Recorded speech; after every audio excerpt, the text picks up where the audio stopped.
কুরবানির বিষয়ে সংক্ষিপ্ত আর দু একটা মাসালা হচ্ছে, মৃত ব্যক্তির পক্ষ থেকে কোনো কুরবানি হয় না। রাসূল সাল্লাল্লাহু আলাইহি ওয়াসাল্লামের পক্ষ থেকে আমাদের কোনো কুরবানি নাই যে আমরা আল্লাহ রাসূলের পক্ষ থেকে কুরবানি করব, মৃত ব্যক্তির নামে কুরবানি করব। আপনি মৃত ব্যক্তির নামে কিছু করতে চাইলে সেটা স্বাভাবিক সাদকা হিসেবে এতিমখানায় দিয়ে দিতে পারেন, গরিব মিসকিনকে দিয়ে দিতে পারেন, কিন্তু মৃত ব্যক্তির নামে কোনো কুরবানি নাই। কুরবানি জীবিত ব্যক্তির ইবাদত, কুরবানি হচ্ছে জীবিত ব্যক্তির ইবাদত।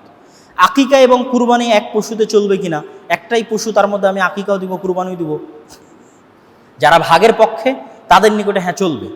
এখন একটা কুরবানির পশু আমি দিচ্ছি, সেখানে একজন হাদির ওয়াজিব হাদির পরিবর্তে একটা অংশগ্রহণ করছে, আরেকজন সুন্নাত কুরবানি হিসেবে অংশগ্রহণ করছে, আরেকজন সন্তানের আকিকা হিসেবে অংশগ্রহণ করছে। একটা গরুতে এরকম 7 জন যদি অংশগ্রহণ করে, তাহলে যারা ভাগের পক্ষে তাদের অনেকের মতেই এটা চলবে যে একটা কুরবানিতে আকিকার জন্য একটা ভাগ আর একটা কুরবানির জন্য একটা ভাগ।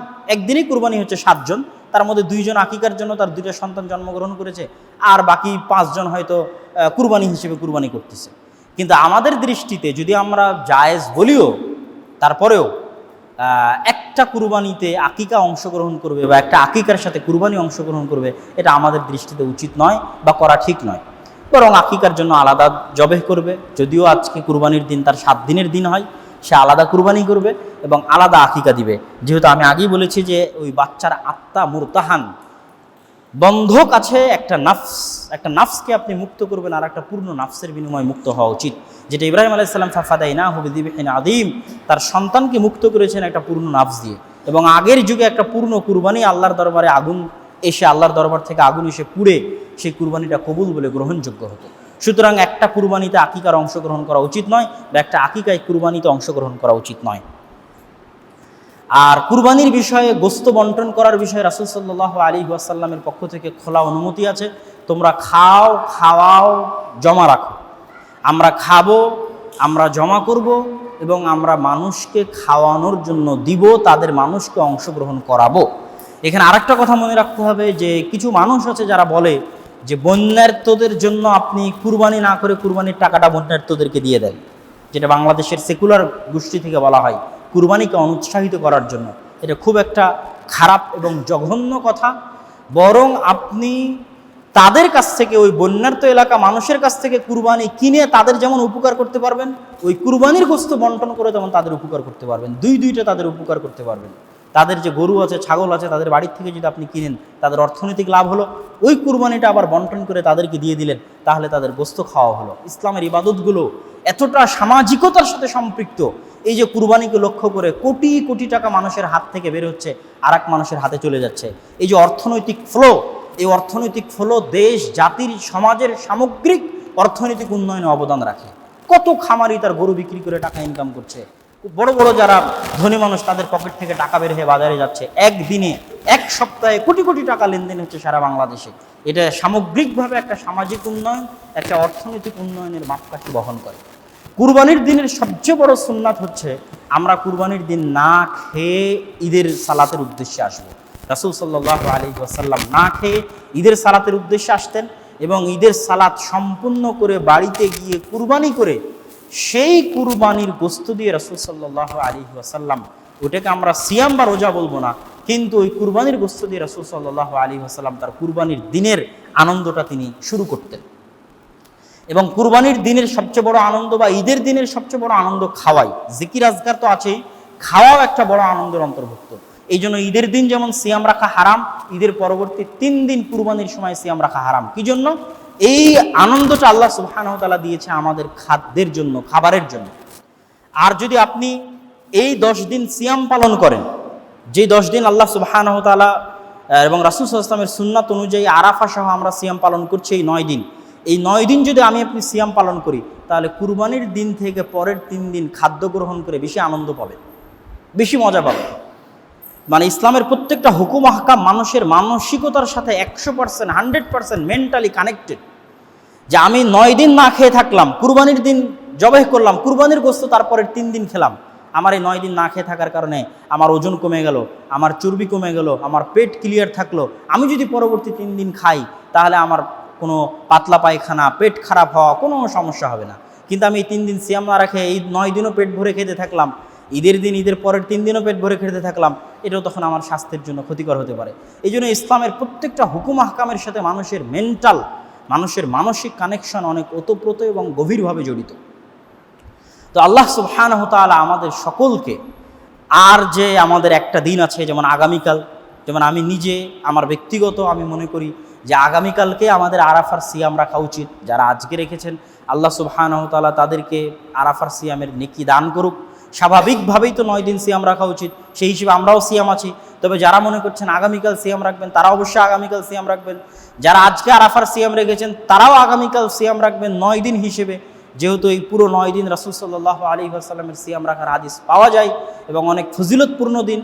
এই 9 দিন সিয়াম পালনের মাধ্যমে এবং দান সাদাকা করার মাধ্যমে আমরা আল্লাহ সুবহানাহু ওয়া তাআলার নৈকট্য হাসিল করব এবং কুরবানি করার মাধ্যমে আল্লাহ সুবহানাহু ওয়া তাআলার নৈকট্য হাসিল করব। কুরবানির গোশতে গরিব মিসকিনকে অংশ দেওয়ার মাধ্যমে আমাদের সামাজিক বন্ধনকে অটুট করব, আমাদের সামাজিক ভ্রাতৃত্ব এবং ভালোবাসাকে সামনের দিকে এগিয়ে নিয়ে যাব। এটাই হচ্ছে ইসলামের মহত্ব, এটাই হচ্ছে ইসলামের বড়ত্ব। আর সবচেয়ে বড় আনন্দ ঈদের দিনগুলোতে, সবচেয়ে বড় আনন্দ হচ্ছে তাকবীর। রাসূল সাল্লাল্লাহু আলাইহি ওয়াসাল্লাম এবং তার সাহাবীদের পক্ষ থেকে এটাই পাওয়া যায় যে ঈদের দিন এবং ঈদের পরবর্তী 3 দিন আমাদের সবচেয়ে বড় আনন্দের জিনিস হচ্ছে আল্লাহ সুবহানাহু ওয়া তাআলার বড়ত্ব, আল্লাহ সুবহানাহু ওয়া তাআলার মহত্ব ঘোষণা করা।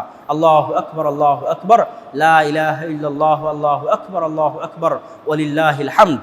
এই যে তাকবীর, এই তাকবীর ধ্বনি ঈদের দিন ঈদের পরবর্তী 3 দিন এই তাকবীর দিতে থাকা, উঁচু আওয়াজে দিতে থাকা, ঈদগাহে আসার পথে দিতে থাকা, ঈদগাহ থেকে ফিরে যাওয়ার পথে দিতে থাকা, পায়ে হেঁটে ঈদগাহে আসা, পায়ে হেঁটে ঈদগাহ থেকে ফিরে যাওয়া এবং যানবাহনে না আসা, রাস্তা পরিবর্তন করা, এগুলো সব কিছুই, এবং খোলা মাঠে ঈদের সালাত আদায় করা, আবদ্ধ জায়গায় মসজিদে ঈদের সালাত আদায় না করা, এগুলো সব আল্লাহ সুবহানাহু ওয়া তাআলার বড়ত্ব এবং মহত্ব প্রদর্শনের একটা নিয়ামক, একটা আলামত, একটা নিদর্শন।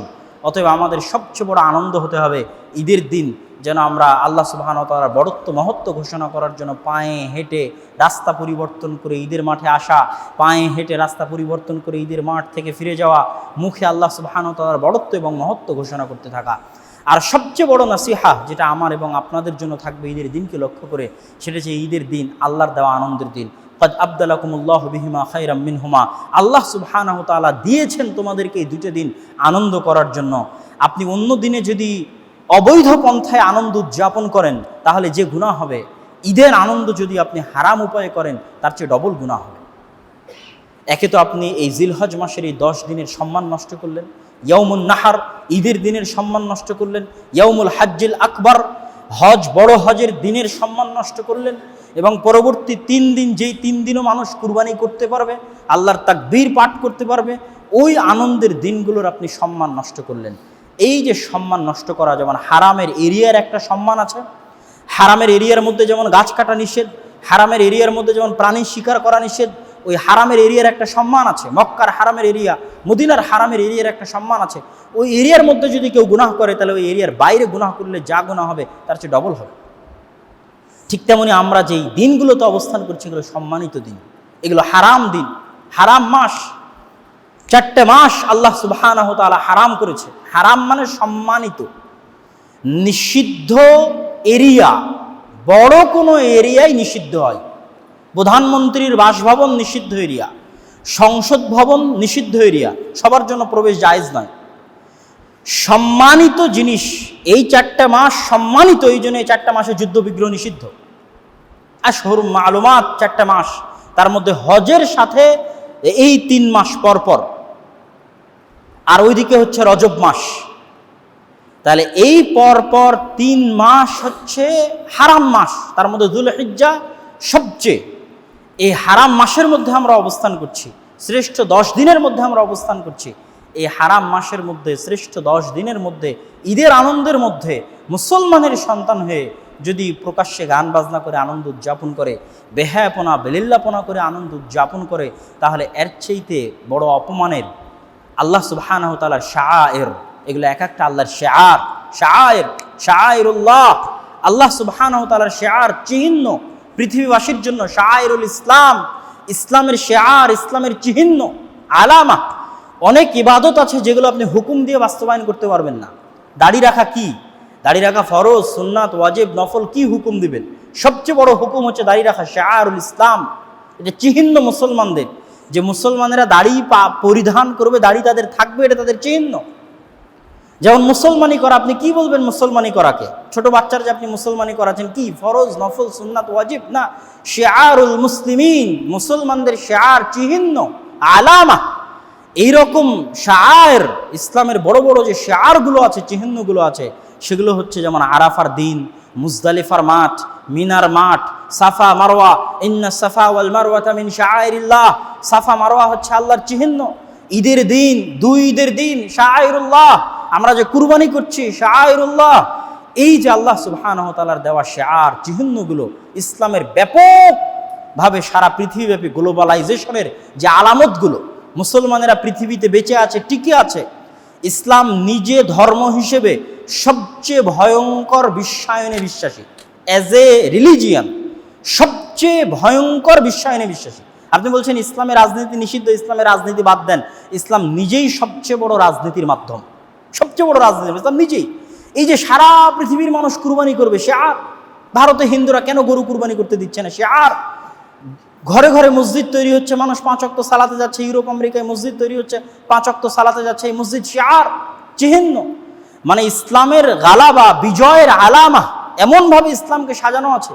ঈদের দিন ইসলামের বিজয়ের চিহ্ন, হাজার হাজার লক্ষ লক্ষ মানুষ ঈদের সালাতে একত্রিত হবে। এই জন্য ইবনে তাইমিয়া বলেছে যে ঈদের মাঠ বড় সংখ্যক মানুষের সালাত এক ঈদের মাঠে হওয়া উচিত। 10টা, 15টা, 20টা, 25টা ঈদগাহ এক জায়গায় একত্রিত করে হাজার হাজার লক্ষ লক্ষ মানুষ এক ঈদের গাহে একত্রিত হবে। এটা ইবনে তাইমিয়া রাহিমাহুল্লাহর ফতোয়া যে এটা উচিত। এর দ্বারা কি হয়? শিআরুল ইসলাম, ইসলামের শিআর সারা পৃথিবীর উপর গালাবা পায়, সারা পৃথিবীর উপর ফুটে ওঠে। তো এইরকম ইসলামের শিআর, চিহ্নের দিনগুলো যদি আমরা গান বাজনার মাধ্যমে সেগুলোকে অপমানিত করি, তাহলে আমাদের চাইতে হতভাগা, আমাদের চাইতে পাপিষ্ঠ, আমাদের চাইতে গুনাহগার আর কেউ হতে পারে না। অতএব আমরা যেন ঈদের দিনের সম্মান রক্ষা করতে পারি, আমাদের সন্তান সন্ততি, আমাদের উত্তরসূরিরা যেন ঈদের দিনের সম্মান রক্ষা করতে পারে। আর অবশ্যই নিজেদের সন্তান সন্ততিকে কুরবানি করা দেখাবেন, এখানে ভয়ের কিছু নয়। আমাদের ছোটবেলায় সবচেয়ে আনন্দের জিনিস ছিল যে আমরা এক গ্রাম থেকে আরেক গ্রাম, আরেক গ্রাম থেকে আরেক গ্রাম বড় বড় কুরবানি দেখতে যেতাম, এটাই আনন্দ। আর আজকে সেকুলারেরা ফেসবুকে লিখতেছে যে ফেসবুকে কুরবানির ছবি দেওয়া যাবে না, কুরবানি ছোট বাচ্চাদের দেখানো যাবে না, এটা নাকি মানুষের অন্তরে পশুত্ব তৈরি করে, বলে ইয়াজ বিল্লাহ। এরা সব হচ্ছে ইসলামের দুশমন। নিজের সন্তানকে পশু কুরবানি করা শিখাবেন, পশু কুরবানি করা দেখাবেন, এগুলো আল্লাহ সুবহানাহু ওয়া তাআলা হালাল করেছে আমাদের জন্য। এর মাধ্যমে মানুষের অন্তর থেকে ভীতি দূর হবে, মানুষের অন্তরে সাহস তৈরি হবে। এগুলো সব কিছুর মধ্যে অনেক হিকমা নিহিত আছে। আল্লাহ সুবহানাহু ওয়া তাআলা যেন আমাদেরকে আমাদের কুরবানি, আমাদের ঈদ, আমাদের আরাফার সিয়াম, আমাদের এই 10 দিনের নেকি সব কিছু সুন্নাত অনুযায়ী পরিপূর্ণ পুঙ্খানুপুঙ্খভাবে পালন করার তৌফিক দান করে, আল্লাহুম্মা আমিন। এবং আমরা দোয়া করি যে আল্লাহ সুবহানাহু ওয়া তাআলা সারা বিশ্বের যে সমস্ত মুসলিম মুমিন যারা যেখানে আছে, বিশেষ করে ভারতের মুসলমানেরা যারা হয়তো ঠিকমতো তাদের কুরবানিটা করতে পারবে না, বা হয়তো গরু কুরবানি করতে পারবে না, আল্লাহ সুবহানাহু ওয়া তাআলা যেন তাদের উপর থেকে এই ধরনের বিপদ, এই ধরনের আপদ দূর করে দেয়, এবং তারা যেন শান্তি মতো তাদের কুরবানির আনন্দ উদযাপন করতে পারে। আল্লাহ যেন তাদের সেই তৌফিক দান করে, আল্লাহুম্মা আমিন। এবং আমরা সবাই যেন নিজ নিজ পরিবারের পক্ষ থেকে, পরিবারের সবাই আলাদা আলাদা কুরবানি করতে না পারলেও পরিবারের পক্ষ থেকে যেন প্রত্যেকের একটা করে কুরবানি থাকে, এই চেষ্টা যেন আমরা সবাই করি। আল্লাহ সুবহানাহু ওয়া তাআলা আমাদের সেই তৌফিক দান করুক, আল্লাহুম্মা আমিন।